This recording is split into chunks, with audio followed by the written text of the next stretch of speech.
ಐಶ್ವರ್ಯ case ತನಿಖಾಧಿಕಾರಿ Bharat Reddy ವರ್ಗಾವಣೆ. Vinay Kulkarni car seize ಮಾಡಿದ್ದ ACP. ಸಾಕಷ್ಟು ಚರ್ಚೆಗೆ ಗ್ರಾಸವಾದ ಭರತ್ ವರ್ಗಾವಣೆ.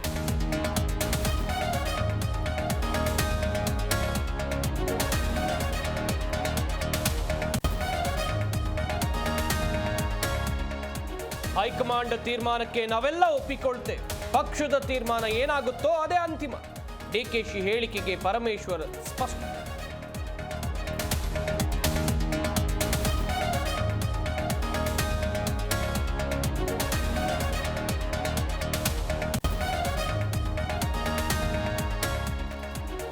ಸಿಎಲ್ಪಿ ಸಭೆಗೆ ಯಾವುದೇ ಅಜೆಂಡಾ ಇನ್ನೂ ಫಿಕ್ಸ್ ಆಗಿಲ್ಲ.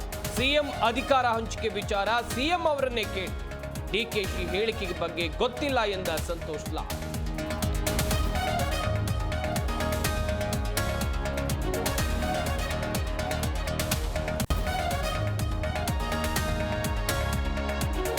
ಆಪರೇಷನ್ ಹಸ್ತದ ಭೀತಿ, ಜೆಡಿಎಸ್ ಅಲರ್ಟ್. ಶಾಸಕರನ್ನ ವಿಶ್ವಾಸಕ್ಕೆ ತೆಗೆದುಕೊಳ್ಳೋಕೆ ಎಚ್ಡಿಡಿ ಸಭೆ. ನಿಖಿಲ್ಗೆ ರಾಜ್ಯಾಧ್ಯಕ್ಷ ಪಟ್ಟದ ಬಗ್ಗೆಯೂ ಚರ್ಚೆ.